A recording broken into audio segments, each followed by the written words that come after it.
One of the values of looking at a signal with a scope is just to see what kind of pattern does it make. What's the signature of that waveform? That's a qualitative measure of the properties of the signal. Once we can identify a specific pattern, there are certain features in that pattern that we can use to characterize that signal. If the signal looks like a square wave, well, how do you describe a square wave? There's going to be a period, there's going to be a duty cycle, there's going to be a rise time and a fall time, and a high and a low or peak-to-peak voltage level. If we can describe a waveform in terms of a standard waveform, and we understand how to extract the properties of that standard waveform, then we can characterize the signal that we're looking at. We call those parameters, those features of the signal that we want to extract, we call those figures of merit. A figure of merit is a single number or a few numbers that characterize the waveform. We're going to take a look at a couple figures of merit related to a square wave. And so it's really the first step in converting a lot of information. We're taking like 8,000 different voltage versus time measurements, and we're turning that into one or two numbers that help us characterize that waveform. But keep in mind, there are hidden assumptions behind how we translate that real measured signal into the figure of merit. We're going to look at a square wave. We're going to look at the figures of merit. We're going to trigger it so we can see a repetitive signal on the screen. And then we're going to look at the rise time as one figure of merit. And I'm going to show you three ways we can extract that figure of merit from that signal. One is, and should always be the starting place, using your Mark 1 eyeball. If you can't get a rough idea of what that figure of merit is by looking at the screen, maybe adjusting the scales as needed, but if you can't get a good measure of what that figure of merit value is from the front screen, then how do you expect a scope to do it automatically?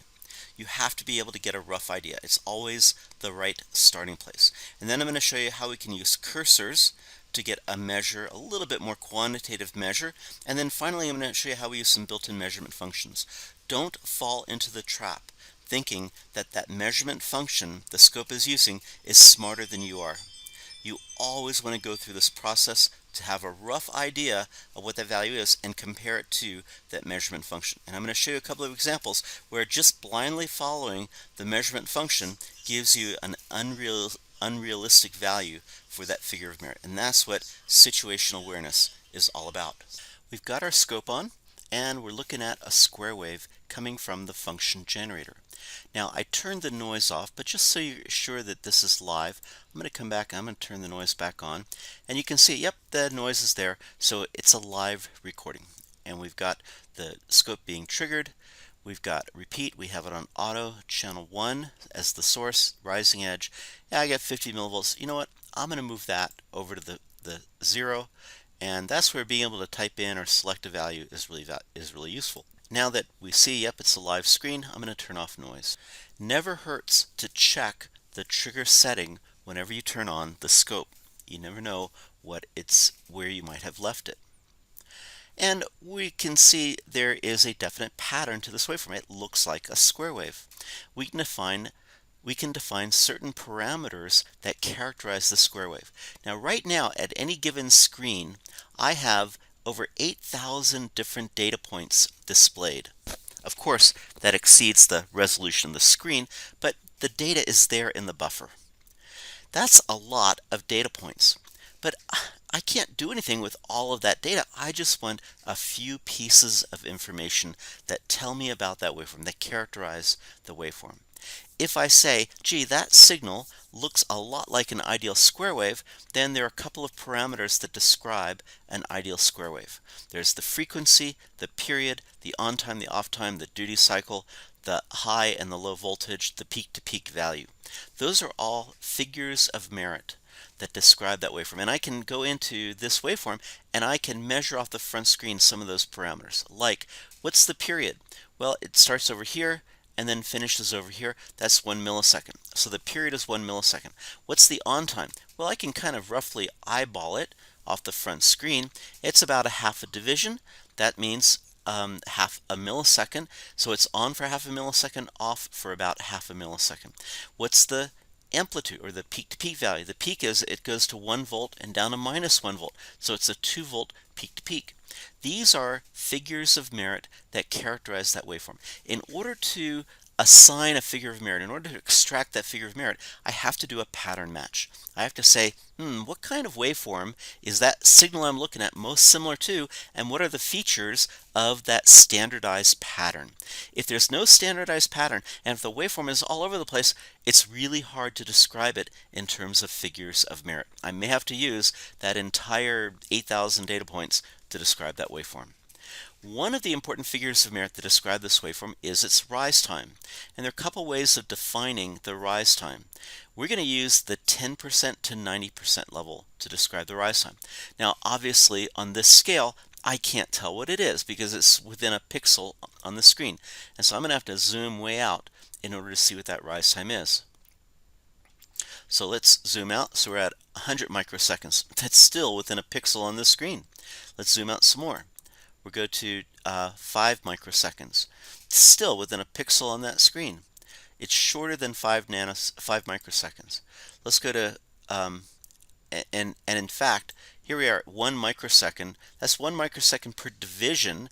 The rise time is much shorter than 1 microsecond, and that automatically raises that flag. Okay, be aware how we do the measurement, how we connect the scope to the device under test can influence the measurement that we see. So we want to be a little careful interpreting the result, knowing that we're in that regime where the interconnects matter. Let's zoom out so we can get a better measure of what that rise time is, given the way we're doing the measurement. Here's 100 nanoseconds of division. Now we begin to see some idea of what that rise time is, and we can see, gee, there's some structure on the screen here. If I were to, let's grab the structure itself that we're measuring here, and we'll move this guy over a little bit. What I'm going to do is we're looking at the waveform in real time over here, and here is the structure. I'm going to jiggle the wires. Let's see what happens. Oh my gosh, look, I'm making the wires bigger. Can you see what's happening over here? Look how I adjust the wires. Literally their shape influences the waveform that I'm seeing. Yet again, we see that in this regime where our rise time is less than about a microsecond, the interconnects influence the waveform. And so it kind of begs the question, well, what's reality? What is actually the waveform coming out of that waveform generator that is independent of how I do the measurement? And we're going to look at that in a couple later videos when we look at better measurement techniques that are a little bit more transparent. But clearly we can see some impact on, if I keep the wires close together, we get a little cleaner waveform. If I pull them apart, it's more distorted. Given that, we can still get a rough idea of what that 1090 rise time is in this environment. And how do we do that? Well, we eyeball it first. Always start with your Mark 1 eyeball. Look at the screen. Here's 100 nanoseconds of division, and I went roughly the 10% point to the 90%. So here's the 0, here's the 100%. 10% of that is somewhere around here, and 90% of this, well, it's really distorted over here. I'm just going to roughly guess somewhere around here. So that looks to me about half a division. One division is 100 nanoseconds. Half a division, that's about 50 nanoseconds. So my rough guess is the rise time of this signal is about 50 nanoseconds. Let me zoom out just a little bit more. Again, we are pushing the limit to what the scope can measure. And in fact, on this scale of 50 nanoseconds of division, look, you can actually see each individual data point that is being measured. We're sampling at 100 megasamples a second, so that means that every 10 nanoseconds we're taking a measurement, and in 50 nanoseconds there are 5 10 nanosecond points, and sure enough we got 5 measurements per division. That's the resolution of the scope. And we can roughly measure, we can actually get down, if we do everything right, we can get down to a measure a rise time of roughly about 10 nanoseconds. That's the shortest rise time that we can see with the scope based on the bandwidth of the amplifier of the scope. And we'll see how to do that in a later video. Well, for now, clearly this is longer than 10 nanoseconds, and if I had to roughly eyeball it, here it is, 50 nanoseconds of division. If I move this guy over a little bit, I'm going to move it over this way. So, maybe it's a little less than, the scale is 50 nanoseconds. Maybe it's a little bit less than one division, but something on that order. Now we can start using cursors. So the next step to get a rough idea of that 1090 rise time is cursors. We want to measure the 10% here and the 90% over here somewhere and read what's that time difference. And so I'm going to turn on a cursor. I click the X box, that turns on a cursor, and as I move it around, look down here we have the time position. If I move it to the very center here, here's just about pretty darn close to 0. And here is the vertical position or the voltage of that waveform that intersects that line. So you notice that we're basically at -1 volt, and we go up to +1 volt. That's a 2-volt swing. 10% means 10% of 2 volts is 200 millivolts, so it's 200 millivolts off from that 0. So that's about -800 millivolts. So let's see, where is that? And that's a little hard to move the cursor around because after all, we're pushing the limit to the scope. But it's something about there. Yeah, maybe a little bit off, but it's close. Now we want the other point at the 90% level. So we grab another X cursor. Now it comes up and it will automatically show us the difference. And so we're going to move it to, let's see, here it is at 90% of the full swing is going to be, let's say it's a 2-volt full swing, so 200 millivolts, 800 millivolts. So, that's something on the order of here. Now, at this point, because this waveform, this edge, is not a nice linear or Gaussian or RC, it's got some structure on it, we have to accept the fact that a 1090 rise time is not a very good figure of merit. It is only a rough approximation. And sure enough, what we measure here is 46 nanoseconds. What I estimated with my Mark I eyeball was about 50 nanoseconds, so they are pretty darn close. Again, if you're wondering, oh my gosh, is it 46 or 47 nanoseconds? Don't use the 1090 rise time because we've got some structure here and that's screwing up the rise time. There is a fundamental limit to how accurate a figure of merit can be when the pattern, when the actual waveform doesn't match the pattern that we're assuming. So it's only a rough idea. So we can get a measure with our eyeball, we can get a measure with the cursors, and now the last step is built-in measurement functions. So I'm going to turn these guys off. I'm going to pull down this arrow. I'm going to say remove all. Yep, I really want to remove all the cursors. And now we're going to use built-in measurement function. And this is the really cool part, but it's also a really dangerous part because it's easy to get lulled into thinking because there are a lot of digits, it must be accurate. It cannot be any more accurate than how we can interpret the waveform.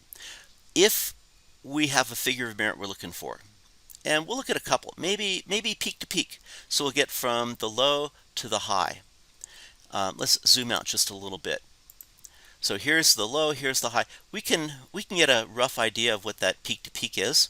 So here's the really cool part. We're going to use an automated method of extracting a figure of merit. And the way we're going to do that, these are called measurements. We come up here, we saw before the top tab allows us to select scope screen or the wave generator screen. Well, if we go below that, here are all the special function buttons for a scope measurement. And I'm going to come over here and I'm going to select measurements. And we're able to now add a specific function that will take this waveform, do some calculation on it, and extract a figure of merit based on an assumed behavior. So I come to add. We're going to use a defined measurement. I'll show you which one those are. We're going to take the waveform in channel 1, and the first figure of merit we're going to extract is the peak-to-peak value. That'll give us the min to the max. It's a vertical measurement. It's a voltage. So we look under vertical measurements, and here are all the different built-in functions. Well, take a look at these. So we're going to use some of these later, but the one we want is peak-to-peak. That's going to be the difference between the max and the min. So let's see. Now, we know what we expect it to be, right? You never do a measurement before anticipating. It should be about 2 volts. So we select peak to peak. We say add that in. We say close. And here it is. We're looking on channel 1. The peak to peak value is 2.03 volts. Got a tiny little bit of overshoot here that's given us a little bit extra in addition to the 2 volts. That's great. Now it's fluctuating because every time we take an acquisition, it's redoing that calculation. If I want to get an average value, here's the other trick. We go to show, and I'm going to put average. And now here's the average value, and it's going to be a running average for all the data points that I take. Anytime I want, I can reset that and it'll start averaging all over again. So it's the running average since we started doing measurements. And sure enough, it's 2.04 volts. That is the peak to peak value.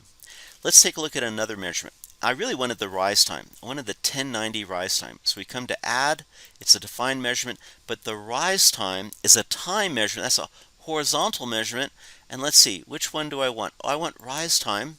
We're going to add it in, and there it is. And look at that. This is, by definition, this is the 1090 rise time. It looks at what's the max, what's the min, finds where does it transition from the min to 10% in addition to the min, and where does it transition from the transition to 90% of the max, finds those initial points from the midpoint crossing, finds those initial points, calculates that time interval.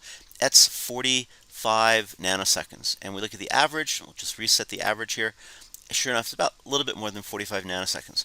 Pretty darn close to what we got with our eyeball, what we got with the cursor. But keep in mind, don't read too much into the accuracy of that, because we have structure over here. Small little variations in that structure are going to give us a different value for what that rise time is. So that's why it's so important. Before you blindly read the number off the screen and believe it, you have to know, well, how good is that figure of merit? How well does that describe the actual waveform? And here's one last artifact that we have to worry about. Remember, this is doing some calculations based on the buffer. And right now, we're sampling 100 megasamples. That's the highest sample rate we can. If we zoom out, let's do 200 nanoseconds of division. It's still 100 megasamples a second, and that measure of the rise time is still going to be exactly the same because we're taking the same data points. We are looking at all 8,000 data points, and we're looking at the same resolution of 10 nanoseconds per point. We may not be able to see them all very well, but all the data is there. Let's zoom out some more.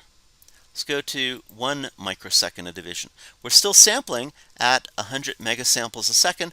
We're still getting the 45 nanoseconds as the 1090 rise time. Let's zoom out some more. Let's go to 10 microseconds.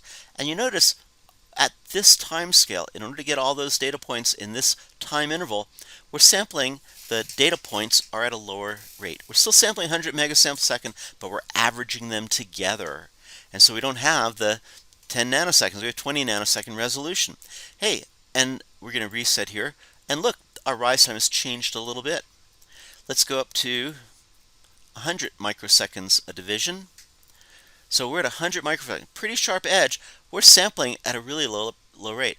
Let's see, this is about every 120 microseconds is 120 nanoseconds is what our resolution is.